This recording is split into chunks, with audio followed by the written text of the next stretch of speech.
Mes très chers compatriotes, en ces instants critiques pour notre nation, je m'adresse à vous avec la gravité et la solennité qu'impose la situation.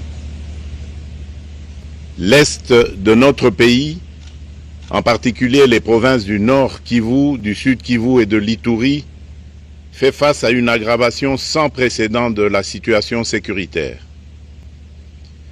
Les forces de défense du Rwanda, en soutien de leurs marionnettes du M23, poursuivent leur entreprise terroriste sur notre territoire, semant la terreur et la désolation parmi nos populations. Je partage avec vous la douleur et l'indignation face à ces attaques barbares. Ces actes ne sont pas seulement une attaque contre la République, mais une offense à l'histoire et à la dignité de notre peuple. En ces moments difficiles, je vous appelle à la résilience et surtout à la résistance. Face à cette situation, permettez-moi de vous rassurer. Une riposte vigoureuse et coordonnée contre ces terroristes et leurs parrains est en cours. Nos vaillantes forces armées de la République démocratique du Congo, symboles de courage et de patriotisme, sont pleinement mobilisées, prêtes à défendre chaque centimètre de notre territoire.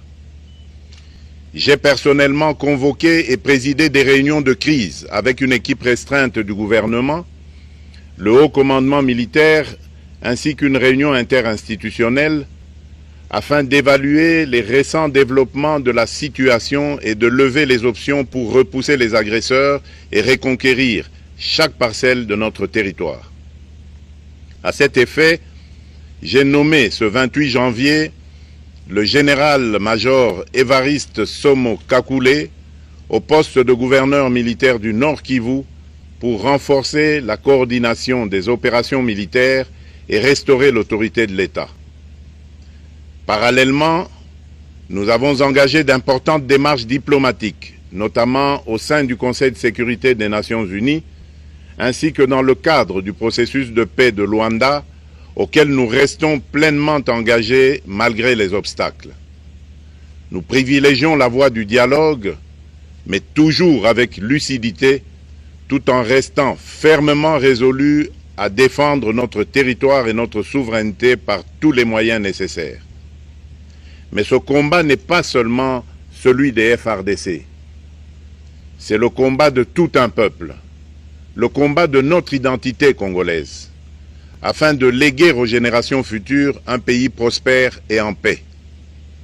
À tous nos compatriotes, dans chaque province, chaque ville, chaque territoire et chaque village, ainsi que ceux de la diaspora, sans distinction d'appartenance ethnique ou politique, unissons nos efforts.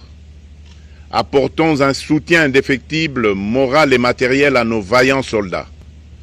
Mobilisons-nous comme un seul homme pour défendre notre souveraineté et sauvegarder notre intégrité territoriale.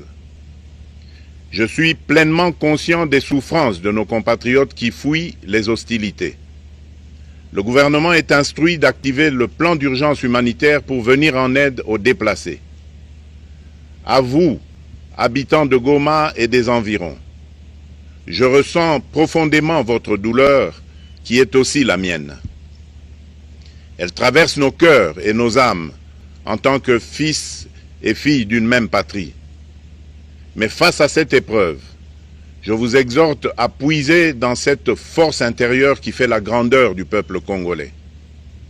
Résistez avec courage. Faites preuve de vigilance constante et gardez votre calme malgré l'adversité. Sachez que nous ne sommes pas restés inactifs. Des plans de contingence sont préparés pour assurer la protection de la population civile et prévenir toute escalade de la violence.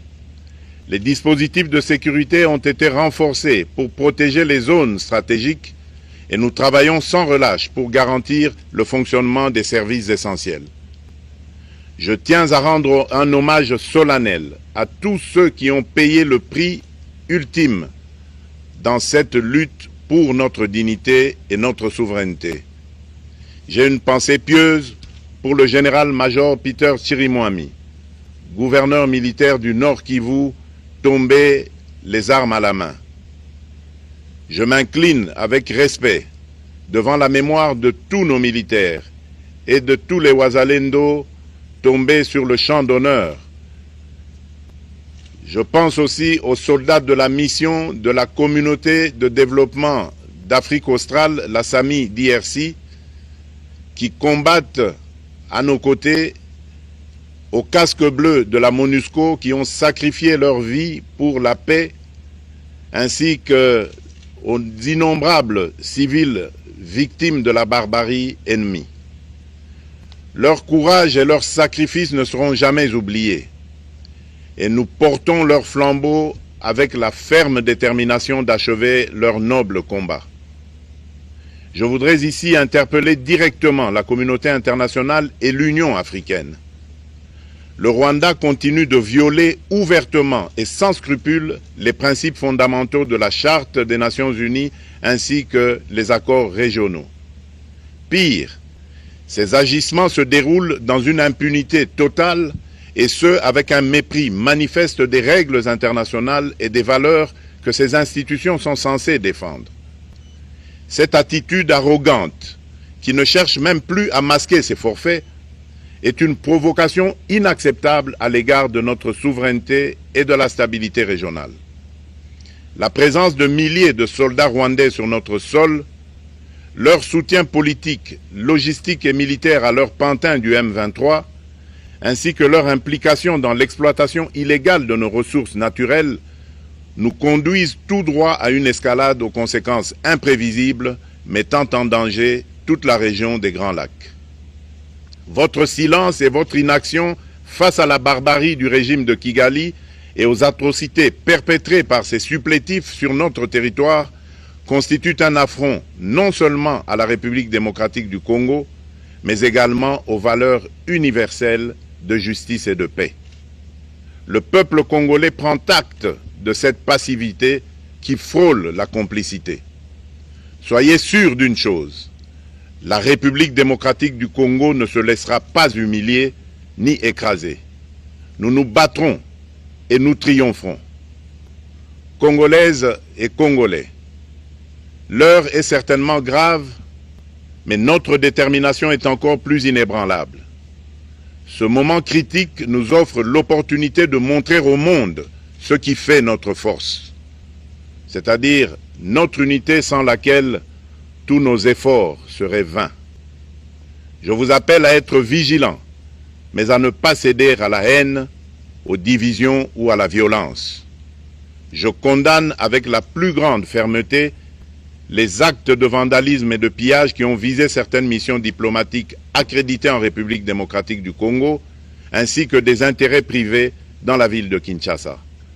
Ces comportements irresponsables dénaturent l'expression saine de notre colère face à l'agression barbare nous imposée et jettent une ombre sur les manifestations pacifiques de soutien à nos vaillantes forces armées qui luttent avec courage et abnégation pour défendre notre souveraineté.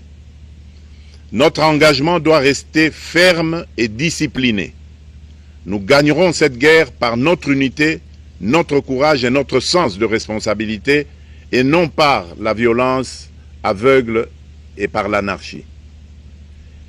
Cette victoire ne sera possible que si chaque Congolais, où qu'il soit, prend toute la mesure du combat qui est le nôtre. J'appelle donc la nation entière, hommes et femmes, jeunes et vieux, acteurs politiques, opérateurs économiques, membres de la société civile, confessions religieuses, artistes et sportifs à se mobiliser, à faire bloc derrière nos vaillantes forces armées et à contribuer chacun à son niveau à l'effort de guerre. J'ai instruit le gouvernement de mettre en place des mesures rigoureuses de réduction du train de vie des institutions et de leurs animateurs afin que les ressources ainsi économisées soient directement réorientées vers le soutien à nos forces armées. Dans cet effort national, j'en appelle également à la responsabilité du secteur privé qui est invité à contribuer activement à cette cause commune. Nos soldats se battent avec héroïsme pour la défense de notre intégrité territoriale et de notre souveraineté. Ils ont besoin de notre soutien total, qu'il soit moral, matériel ou logistique. À la jeunesse congolaise, pilier et espoir de notre nation, je vous exhorte à répondre massivement à l'appel de la patrie. Le moment est venu de vous lever, de mettre votre énergie et votre créativité au service de la nation.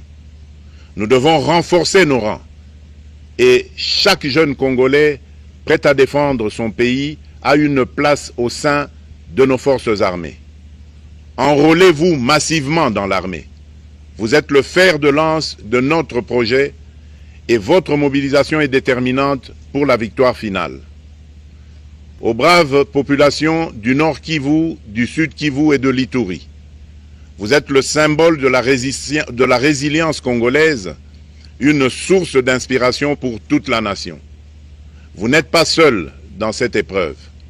La République tout entière se tient à vos côtés, unis dans l'espoir et la lutte. Ensemble, nous ferons face et surmonterons cette épreuve.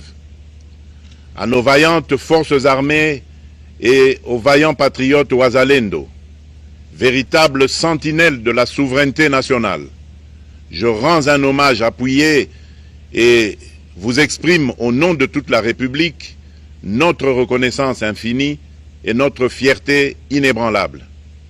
Votre bravoure, votre discipline et votre engagement sans faille inspire et mobilise tout un peuple déterminé à défendre son territoire. Sachez-le, la République ne vous abandonnera jamais. Votre combat est le nôtre et vos sacrifices ne seront jamais oubliés. Vous incarnez l'honneur de la nation congolaise. À tous mes compatriotes, d'ici et de la diaspora, la République démocratique du Congo ne pliera pas. La République démocratique du Congo ne reculera pas. Je ne vous abandonnerai jamais. J'en fais ici le serment. Le soleil n'a pas cessé de briller sur notre patrie. Ensemble, main dans la main, nous surmonterons cette tempête et nous ouvrirons une ère nouvelle de paix et de prospérité pour les générations futures. Que Dieu bénisse la République démocratique du Congo et son peuple. Je vous remercie.